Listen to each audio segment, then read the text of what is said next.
এই গরমে তোমরা কেমনে টিকতেছো একটু আমাকে বলো তো। মানে আমি তো যেমনি যাই বাইরে আমার পুরো ফেসটা একদম ঘামায় টামায় তেল চিপচিপা হয়ে যায়, সানস্ক্রিন লাগা যায় ভাইসা ওঠে, মেকআপ করে গেলে তো কথাই নেই, মানে লাস্ট কবে মেকআপ করে বাইরে গেছে আমার মনে নেই।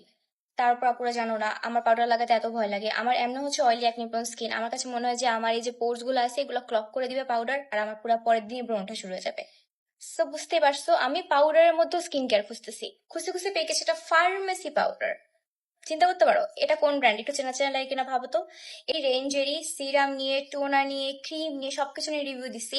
ওদের রেঞ্জের পাউডারও আছে, আমি জানতাম না, যেহেতু শুনলাম যে আছে তো ঠাস করে নিয়ে ফেলছি। সো এটা হচ্ছে গ্লুটাসি ব্র্যান্ডের ফেস অ্যান্ড বডি পাউডার। এটা জাস্ট তোমার ঘামটাকে অ্যাবজর্ব করে সেটা না, এটা তোমার স্কিনকে ইভেন টোন করে এবং এটার ভিতরে স্কিন কেয়ার বেনিফিটস আছে। গ্লুটাথায়ন, ভিটামিন সি এবং কোজিক অ্যাসিড, এটা 4 গুণ বেশি হোয়াইটনিং ইনগ্রিডিয়েন্টে ভরপুর। ছয়টার ভেতরে এসপিএফ বা সানস্ক্রিন বেনিফিটও আছে, যদি আমি পাউডার সানস্ক্রিনের উপর খুব একটা ট্রাস্ট করি না। বাট আমার কাছে মনে হয় যদি তুমি একটা সানস্ক্রিন লাগাইছো তার উপর এটাকে আরেকটা সানস্ক্রিন ওয়ালা ইনগ্রিডিয়েন্ট দিয়ে জাস্ট একটু ম্যাটিফাই করে ফেলতে পারো, তো প্রবলেম কি? শোনায় সোহাগা। সো আফটার ইউজিং সানস্ক্রিন আমি জাস্ট বাইরে যাওয়ার আগে একটু আমার ফেসটাকে এই পাউডারটাকে দিয়ে সেট করে নেই, এবং এটা আমার স্কিন থেকে অয়েল কন্ট্রোল করতেছে, ঘামটাকে কন্ট্রোল করতেছে, এবং আমার সানস্ক্রিনটাকেও একদম ভেসে ভেসে সাথে সাথে হয়ে উঠে আসতে দিচ্ছে না। প্লাস অ্যাগেন এটা যেহেতু একটা স্কিন কেয়ার প্রোডাক্ট এবং এটা স্কিন কেয়ার লাইন থেকে আসছে, এটা ফার্মেসি লাইন থেকে আসছে, তো আমার ট্রাস্টটা ওটার উপরে বেশি।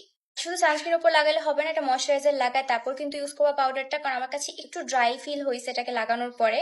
যদিও গরমকাল ড্রাই ফিল হলে খারাপ লাগে না, বাট স্টিল এটা হাইড্রেশনের জন্য ভালো ময়শ্চারাইজার ইউজ করে নিও। পাউডারটা ইউজ করার পর 8-10টা ট্যালকাম পাউডারের মতো অনেক বেশি কেকি লাগে না বা বেশি সাদা হয়ে থাকে না, কেন যেন এটা আমার স্কিনের টোনের সাথে মিক্স হয়ে যায়। দেখো, কাছ থেকে দেখো, দেখো আমি কিন্তু কোনো ফিল্টার মিল্টার কিছু লাগাই নাই। দেখো। সো এই গরমে তোমরা যদি আমার মতো অতিষ্ঠ হয়ে যাও এবং তোমরা একটা ভালো পাউডার খুঁজছো যেটার ভিতরে স্কিন কেয়ার ইনগ্রিডিয়েন্টও থাকবে, এবং তোমরা যদি আমার মতো অয়েলি একনি প্রোন স্কিনে আপুরা সারাক্ষণ ভয় পেতে থাকো, তোমরা এটা ট্রাই করে দেখতে পারো। এই প্রোডাক্টটা পেয়ে যাবে যে কোনো বড় বড় ফার্মেসিতে, এবং না পেলে তোমরা অনলাইনে যোগাযোগ করতে পারো ওয়েল কেয়ার পেজ, ওদের কাছে এটা আছে। কেন ইউজ করো, আমাকে যেন কেমন লাগলো।